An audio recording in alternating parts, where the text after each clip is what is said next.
আজকে আমি আবার নিয়ে আসলাম একটা সাউথ ইন্ডিয়ান ডিশ, যার নাম অনিয়ন বন্ডা।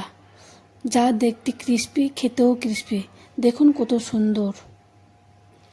যে কোনো চাটনির সাথে আপনি খেতে পারেন, নারকেল চাটনি হোক, টমেটো চাটনি হোক, সব কিছুর সাথে খেতে ভাল লাগে। দেখে নিন ভালো করে, কত ক্রিস্পি একদম।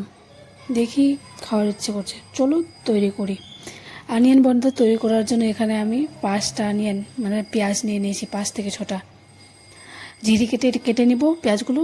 তার উপরে দুটা দেব কাঁচা লঙ্কা, কিছুটা কারি পাতা, ধনে পাতা, স্বাদ অনুসার লবণ, লঙ্কা গুঁড়ো, জিরে গুঁড়ো,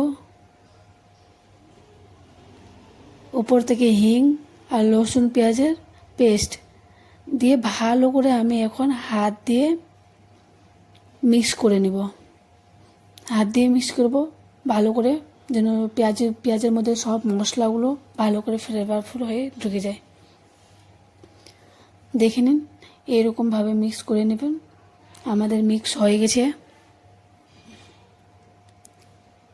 এখন দিব আমি 1 কাপের মতন, আপনাদের পরিমাণ মতন দিবেন। আমি 1 কাপ লাগবে, তার জন্য আমি 1 কাপ বেসন দিলাম।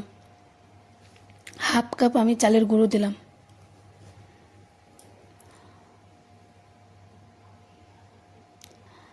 এটাকেও আমি হাত দিয়ে ভালো করে মিক্স করে নিব আগে।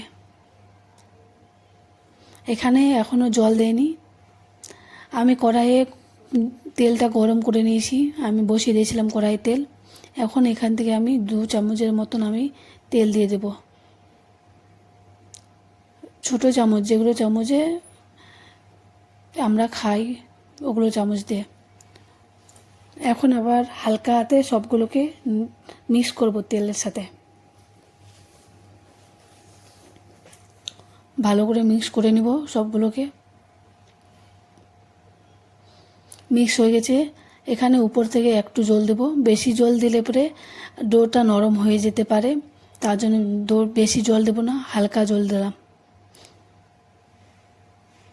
দেখে নিন একটু আঠা আঠা টাইপের লাঠালো হয়ে থাকবে। তারপরে এখানে আমি মিঠা সোডা দিলাম, যেগুলো সোডা খায়, 1/2 চামচ থেকেও 1/2 চামচের মতনই, একটু কমই, যেন পকোড়াগুলো যেগুলো অনিয়ন বন্ডা তৈরি করবো যেন এগুলো ভালো করে ফুলে, তার জন্য আবার ভালো করে মিক্স করে নিলাম। দেখে নিন ডোটা কেমন হয়েছে। আর হাত দিয়ে হালকা হাতেই এরকমভাবে একটা বল তৈরি করবেন। এরকমভাবে সবগুলো তৈরি করব বল।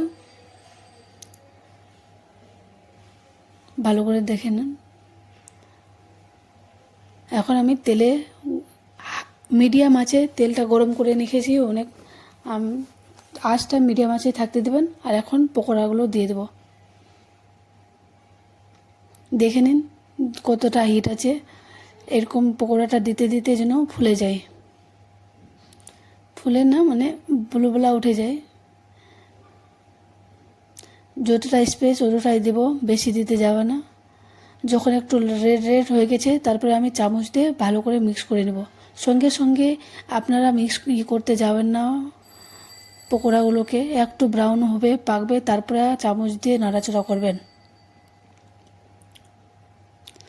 আমাদের ক্রিস্পি ক্রিস্পি হয়ে গেছে, দেখে নিন। এখন আমি ছেঁকে উঠিয়ে নেব।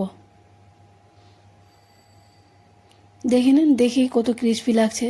উপর থেকে ক্রিস্পি একদম অনেকটা, খেতেও ভালো, ভিতর থেকে একটু সফট সফট।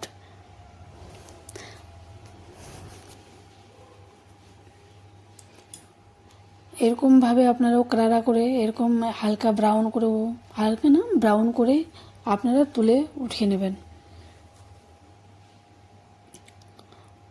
এখন আমি একটা থালায় আমি ট্রান্সফার করে নেব এটাকে। আপনাদেরকে আবার দেখাচ্ছি, ভালো করে দেখেন। দেখতে কত সুন্দর। বৃষ্টি পড়লে চায়ের সাথে খেতে অনেক সুন্দর লাগে। দেখেন, আমি এখানে একটা নারকেল চাটনি আর একটা টমেটো চাটনি নিয়েছি। আমি বলটাকে ভেঙে দেখাচ্ছি। পকোড়াটা দেখেন উপর থেকে সফট, ভিতর থেকে হালকা নরম। আপনাদের ভিডিওটা ভালো লাগলে লাইক করবেন।